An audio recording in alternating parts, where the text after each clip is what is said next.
গর্জে ওঠো, ফুঁসছো কেন? আক্রোশ চেপে লাভটা কি? উচিত শাস্তি দিতে যদি হয় পথে নামতে ভয়টা কি? ভাবছো বুঝি কি হবে আর? যে গেছে সে চুলোয় যাক।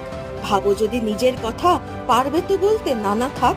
মায়ের কোল খালি করে যে মেয়েটা আজ গেল চলে, ভাবতে পারো কালকে যদি তোমার মেয়েটাও যায় চলে, তখন কি আর পারবে বলতে না আমি পাচ্ছি ভয়? নিজের ঘরে লাগলে আগুন, তখনই কি কেবল বলতে হয় বিরুদ্ধে